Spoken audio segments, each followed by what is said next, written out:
Nico, you said you love this core and your goal is to build this team for championship aspirations. When you look at the roster construction, what areas would you say needs to improve for this team? Really, I think we have the pieces. I think we just need to get better ourselves. Since I've been here, I've always, but our front office staff, we've always been looking to make it better. So we'll continue to do that. But the core is intact. If you look at our top 7-8 players that play the biggest minutes, I don't see anything happening with that. What moves do the Dallas Mavericks need to make during free agency, and is a trade for Tim Hardaway Jr. on the horizon, and could this free agent be a fit for the Mavericks? This is Inside the Mavs.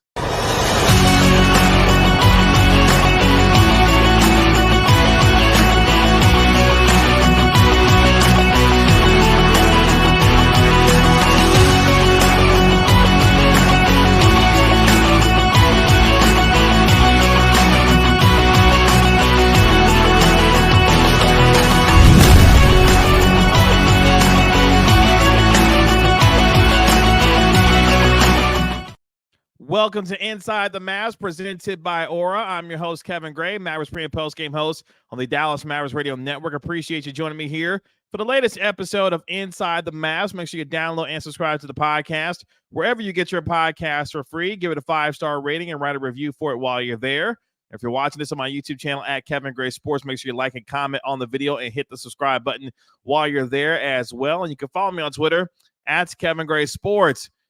Just about less than a week away from the NBA draft. Of course, NBA free agency and the trade rumors are heating up when it comes to your Dallas Mavericks. No shortage of rumors when it comes to this team, fresh off an NBA Finals run, looking to improve this team going forward and needing to put some pieces, additional ones around Luka Doncic and Kyrie Irving to continue to increase the ceiling of this Mavericks team, who, of course, made the NBA Finals for the first time since 2011, losing in 5 games to the Boston Celtics, but a team that had an incredible season and has a terrific foundation laid for it. When we look at Luka Doncic, the NBA scoring champion, a 34-9-9 season, his running mate Kyrie Irving averaging 25, 5, and 5 on the year. The emergence of Derrick Lively II, the terrific rookie out of Duke, who was tremendous on both ends of the floor.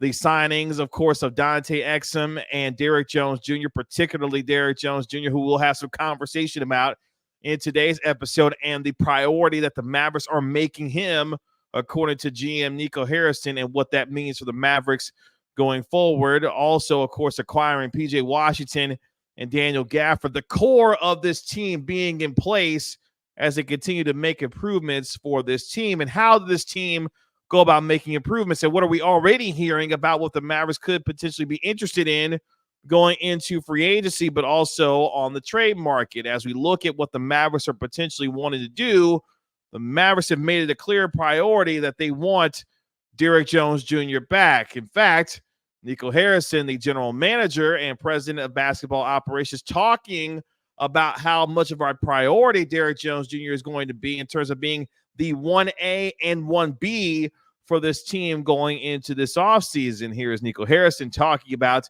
Derrick Jones Jr. and the importance of him going into this offseason. You mentioned keeping the top 7 or 8 players. Obviously, D. Jones is included in that group. What's your optimism as far as being able to work something out with him, and do you anticipate that it will require some kind of tinkering to be able to get to a number? I don't know how we're going to do it, but he's a priority. He's priority 1A and 1B. I think he fits in with our team. He loves it here. We have to figure out, obviously, the dynamics to get him to stay. But, yeah, that's a priority, and we'll do what we have to do to get it done. So what are the other priorities? You mentioned 1A, 1B. No, I said he's 1A and 1B. Oh, he's 1A. He's both. I got you. Yeah. So you can see from Nico Harrison how important Derrick Jones Jr. is going to be for their priority during this offseason. The Mavericks are a projected tax team and have only the $5.1 million tax mid-level exception to sign Derrick Jones Jr. Now, they could potentially create some extra room in order to bring him back. And you say, Kevin, how are they able to do that? I turn your attention to Mark Stein, who, of course, covers the NBA, longtime NBA insider on Substack now. Tim Hardaway Jr., who appeared in 79 games, averaging 14.4 points per game.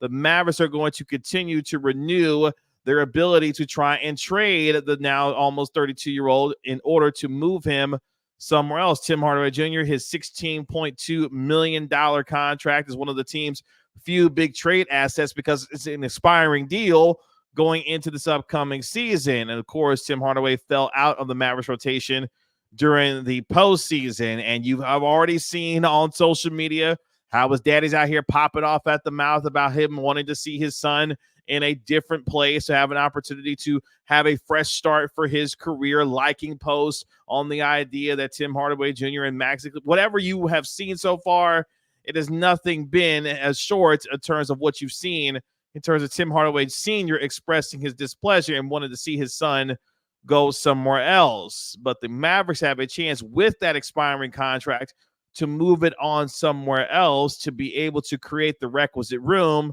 to bring back Derrick Jones Jr., where you're trying to get, I would imagine, above the $10 million mark in order to get that full mid-level exception to bring back Derrick Jones Jr., who, of course, became a real part of this team in terms of his defense and his knocking down of his three-pointers, a career over 34% shooting from the three-point line this season for THJ. And, of course, his ability to finish and transition, the high flyer and former dunk champion, found a real home for himself and the Mavericks this past season. And Derrick Jones Jr. even talking about that throughout the postseason, about how much he wants to remain in Dallas. There will be plenty of suitors for him during this free agency period because of how much more he has increased his value on the open market, given the skill set that he was able to show in full bloom with the Dallas Mavericks. And you give Dallas credit for putting him in position to be able to show those strengths that he displayed throughout the course of the year. And most importantly, the culture allowing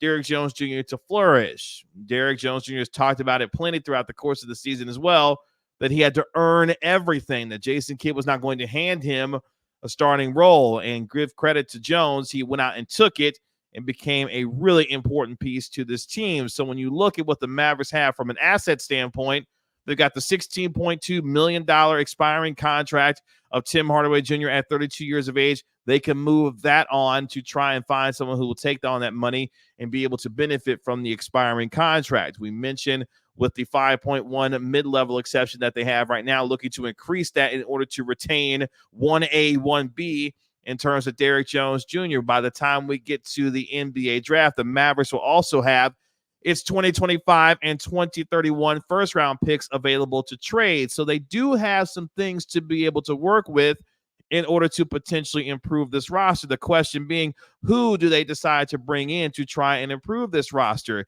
which is important given what the Mavericks are going to be needing. Another guy that can defend but also can shoot from the three-point line to allow them to take some pressure off of Luka Doncic and Kyrie Irving, not only from a ball handling standpoint, but be better at the point of attack defensively, but also knock down threes, especially with the amount of open opportunities that Luka and Kyrie are going to provide that player and what they're able to do within the Mavericks offense. And most importantly, on the defensive end, be able to continue to help this team improve, where they became one of the best defenses in the league, but they did not have enough shooting when it came to the postseason to really compete, obviously, with the likes of the Boston Celtics in particular, who bombed away from the three-point line. Even though they didn't shoot the ball well, great from three, they made enough threes in enough key spots to be able to, of course, to take out the Mavericks, aside from the fact that Boston was just a better team in this particular NBA Finals. More on this, though, on a couple of names already surfacing, being linked to the Dallas Mavericks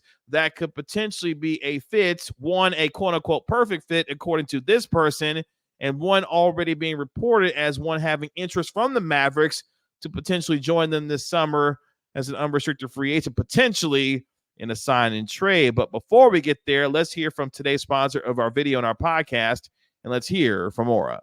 Today's video is brought to you by Aura. Do a Google search on your name and email address to see how much information comes up about you. I was devastated by the amount of information that I could be seeing searching my name and profile, and I knew then I needed to be protected for not just myself, but also for my family. Data brokers sell your information to scammers, spammers, and anyone else who may want to target you. Your full name, email, home address, health records, your relatives, it's all out there. That's why I've been using Aura, the sponsor of today's video. Aura shows me which data brokers are selling my information and automatically submits opt-out requests for me. Cleaning up my information not only helps reduce the amount of spam I get, but it protects me from hackers who could use this information to help them access my social media accounts, bank accounts, and other sensitive information. Aura also does so much more to protect me and my family from online threats that I can't see. It's really easy to set up, so I don't have to download several different apps to get things like antivirus, VPN, password management, parental controls, identity theft insurance, and more.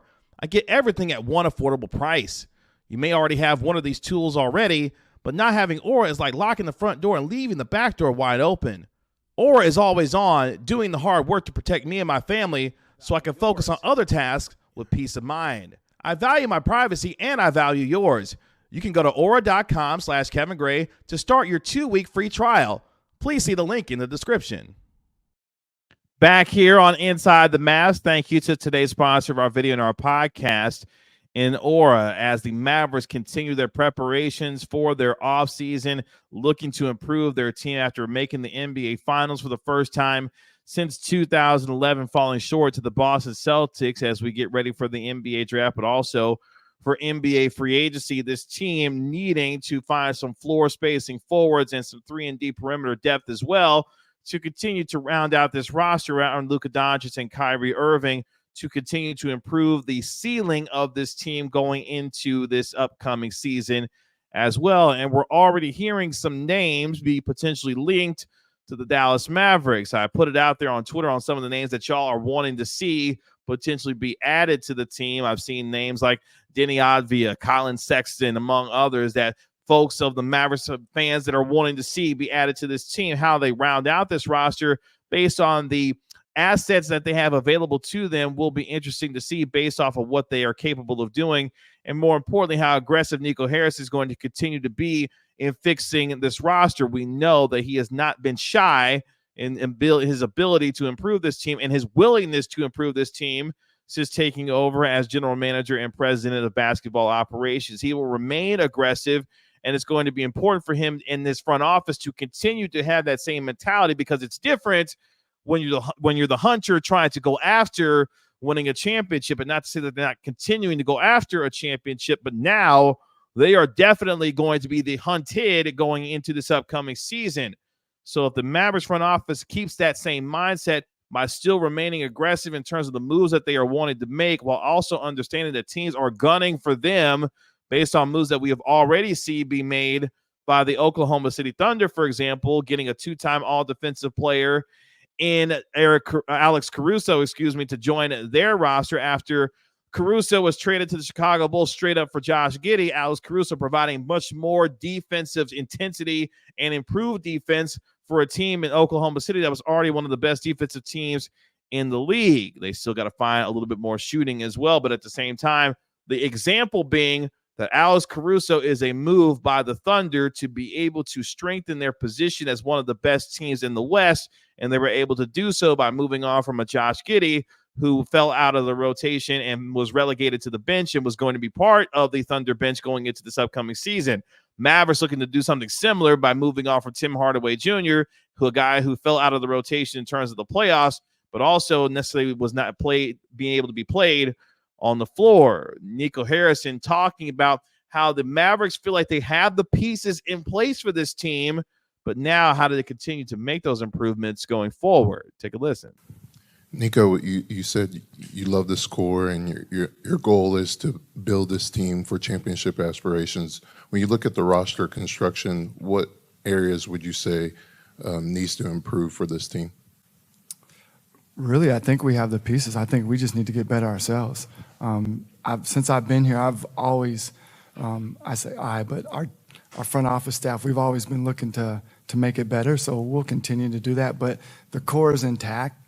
If you look at our top 7-8 players that play the biggest minutes, I don't see anything happening with that. So the Mavericks believe that their top 7-8 pieces are good and the core of their foundation is in place. And we talked about with Derrick Jones Jr. being a part of that core for this team and the Mavericks making him a priority to bring back this offseason as well to be a part of the team going forward. But what other names could be out there that are quote-unquote perfect fits, or guys that are going to be available in unrestricted free agency that could be making a difference for this team if the Mavericks decide to go down that road? I point you toward 32, near about to be 32-year-old Tobias Harris, a guy who averaged nearly 18 points, over 6.5 rebounds, and 3.1 assists for the Sixers this past season. Philadelphia, of course, trying to figure out what they're going to do next to continue to build around Joel Embiid. It looks like they're not going to be a part of the Paul George sweepstakes. That whole saga in and of itself has to be dealt with by the Los Angeles Clippers. By the way, that was a name that Mavericks fans were tossing around in my mentions as a guy that they would want to come to the Mavericks. That would be a crazy fit for the Mavericks if they were able to get a guy like Paul George, but he is going to be obviously commanding a ton of money. But for a guy in Tobias Harris, who we heard reported from Chris Haynes, who we'll hear from here in just a moment, reporting that the guy who just finished his 5-year deal with the Philadelphia 76ers now has a chance to get into free agency to move on. We have heard from Chris Haynes that the Mavericks are one of the teams interested in the service from Tobias Harris. And if you don't believe me, here's Chris Haynes detailing it on Bleacher Report himself. Take a listen. You know, you got teams that I expect to have some interest in Tobias. I will mention, Utah, Detroit, San Antonio, Dallas, and New Orleans. Dallas and New Orleans, those will probably have to be sign and trade type scenarios. But those are teams that I'm hearing that are expected to have some level of interest in Tobias Harris this summer. And so Harris, coming off a 5-year, $180 million contract with the Philadelphia 76ers, could be a candidate in a sign and trade for the Dallas Mavericks. As you heard him say there, teams like the Detroit Pistons, New Orleans Pelicans, and San Antonio Spurs, and Utah Jazz are all expected to have interest in Harris. And he provides an interesting case because the question would be, what kind of market are we talking about for Harris? And is he a guy about to be at 32 years of age who Chris Haynes says is motivated to prove people wrong, be a fit with Dallas? We know that he can shoot the ball from three, can put the ball on the floor, and can provide you a really legitimate third scoring option alongside Luka Doncic and Kyrie Irving. The question will be, how does he hold up, and does he have the mindset to be able to succeed in the postseason where the pressure is obviously going to be on? And if you're thinking about the Mavericks and what they have in terms of their core, they've got guys now in terms of Daniel Gafford and P.J. Washington and others who have been able to step up in the postseason while not having that tremendous amount of experience going into this past postseason. Harris provides you a lot of that experience having been there in the playoffs. Now, has he had an opportunity now to be a part of a team that can help increase the ceiling? That's something that would have to be determined in terms of his value, where if you're looking at the open market, maybe a 3-year, $45 million deal in terms of $15 million per season. Maybe that's something reasonable that the Mavericks could potentially do. The question would be, how do they continue to create the requisite room to be able to do that? That's what we're talking about, potentially a sign and trade where you're looking about salaries such as Tim Hardaway Jr., Maxi Kleber, who's in the middle of a 3-year, $30 million deal, Josh Green, who signed a contract extension prior to this season as well. What kind of trade pieces are the Mavericks potentially looking at and utilizing in order to move on? You're going to need spacing development as well from at least one big as well to be able to help with some of that. So we're talking about multiple needs that this team has with the assets that we're dealing with here. We mentioned a little bit earlier that the Mavericks have their 2025 and 2031 first-round picks available to draft. Dallas owes Charlotte a top 2 protected pick, of course, in the first round in 2027, and Brooklyn an unprotected pick in the first round in 2029. So they don't have control of their picks when you look at the years 2027 to 2030. Of course, they've had to make these moves in order to put themselves in this position. And you're looking at the first round swaps in 2028 and 2030. Those 2 first round picks at 25 and 31 are potential utilization pieces for the Mavericks going forward here. But all the question will be, how much more can this team improve? Is Tobias Harris, a guy who shot over 35% from 3, a fit for the Mavericks on the surface based off of his numbers, shooting nearly 49% from the field this past season for Philadelphia? He provides you a legitimate third scoring option for the Mavericks. Then we also take a look at a guy, Jerami Grant. Now, Jerami Grant is the quote-unquote perfect fit from Kevin O'Connor. If you look at one of his recent pieces, talking about the Derrick White All-Stars in terms of players that could be tradable pieces to teams that are contending and looking to get themselves over the top. And the Dallas Mavericks, who see Jerami Grant right now, there's been reported interest in him over the last couple of years or so, a guy that's in Portland right now in the middle of a 5-year, $160 million deal, going to be making over $29 million this upcoming season.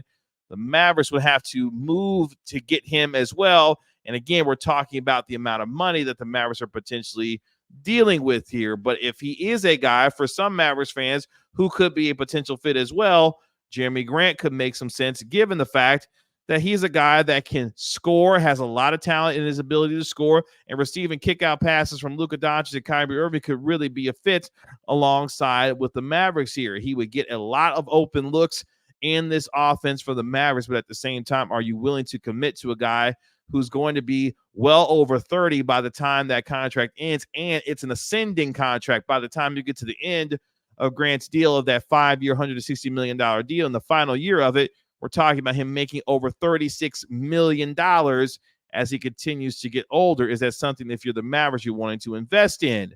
Now, there are other pie-in-the-sky ideas like a Mikal Bridges from the Brooklyn Nets, who would be a perfect, ideal 3-and-D guy for the Mavericks, who's terrific on the defensive end and has turned himself into a terrific scorer as well. But you're going to have to give up a boatload of assets to even get the Nets to even have that conversation, which in a lot of ways they've been unserious with over the past year or two when it comes to the conversation around Bridges. But that just gives you an idea of some of the names that are potentially out there and what other names could be floating around for the Mavericks, who've got the assets to be able to deal with some of this in some form or fashion, but at the same time still limited. Now, if they're willing to continue to spin into the luxury tax and be a second tax apron team, then that could open up some things for them from a roster standpoint. But part of this in this new era of the NBA is that you've got to be able to develop talent, young, cheap talent to produce for you for years to come. And that is why it was so important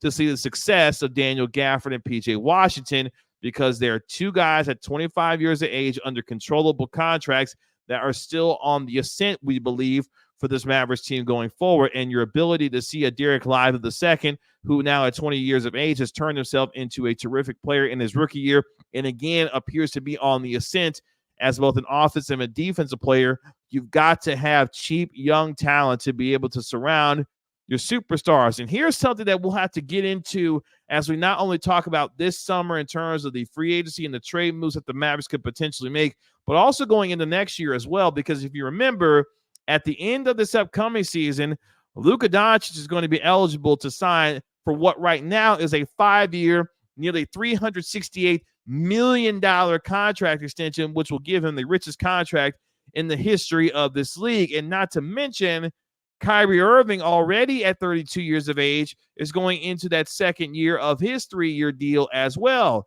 Do we start talking about a potential contract extension for Kyrie Irving during this upcoming season or at the end of next year as well, in order to keep him around going forward for the Mavericks? Because those are things, as you start looking at the financial ramifications of what they are trying to do to continue to extend this window for the Mavericks in terms of a championship opportunity, but also looking toward the future in terms of paying Luka Doncic, but also when it comes to Kyrie Irving as well, it's going to be important that the pieces that they add are cost-effective pieces, young talent that can not only remain long-term with this team, but also fit into the timelines of Luka Doncic and Kyrie Irving, given what this Mavericks team is going to have to figure out going forward as well. So those are a couple of other interesting nuggets that you've got to keep in mind when you're thinking about not just from an asset standpoint, what they may need to utilize in order to acquire certain pieces, in order to move on from a Tim Hardaway Jr. You've got some second-round picks that you can utilize as well. But at the same time, thinking about the financial sense of all of this when it comes to Luka Doncic at the end of this upcoming season, and also Kyrie Irving as well, thinking about another contract extension for him to remain around long-term as well. But we know what the needs of this team are in terms of another playmaker, another guy that can score while continuing to add defense, but also finding a way to shed that contract of Tim Hardaway Jr., whose contract, of course, is an expiring one going into this upcoming year. And if they can, the Mavericks can be in position. Of course, they don't have a first-round pick in this year's NBA draft. They got the last pick in this year's draft as well at number 58. We know about the rumors of Bronny James and whether or not the Mavericks will potentially draft him if he's available there. But the overall point being is that there are some things that this team can do creatively, and it will be interesting to see over the next several days as we get closer to the end of June what pieces and names will be connected to this team given the assets that they have, what they could potentially use to acquire those assets, and whether or not they'll be able to create the requisite room to remain competitive to provide an offer to Derrick Jones Jr. to stay within Dallas. You heard Nico Harrison discuss it, that they're not sure how they're going to do it when it comes to retaining the services of Derrick Jones Jr., but they want to do so, and that is their number one priority this offseason from a roster management standpoint. So a lot to be figured out and discussed over the next several days when it comes to this team and what names will be connected moving forward. But if anything else, we know that the Mavericks will remain aggressive in terms of their ability to try and improve this team.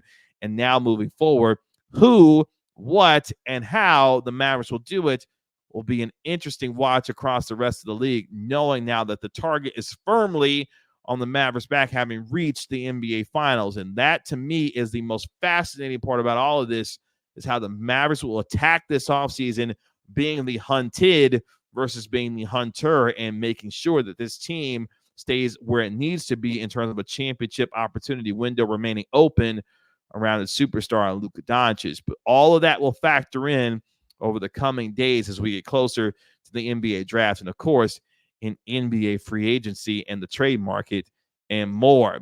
Plenty of more on this when it comes to the Mavericks throughout the course of the next couple of weeks as we get ready for the NBA draft and NBA free agency. That'll do it for this episode of Inside the Mavs. Again, thank you so much for joining me here on this episode. You can find me on Twitter at Kevin Gray Sports. Make sure you like and comment on the video and subscribe here to Kevin Gray Sports on YouTube. Download and subscribe to the Inside the Mavs podcast wherever you get your podcast for free. Give it a 5-star rating. Write a review for it while you're there. I'm your Mavericks pre- and post-game host on the Dallas Mavericks Radio Network for every Mavericks broadcast. We'll have plenty more episodes throughout the course of this summer as well. This has been Inside the Mavs, presented by Aura.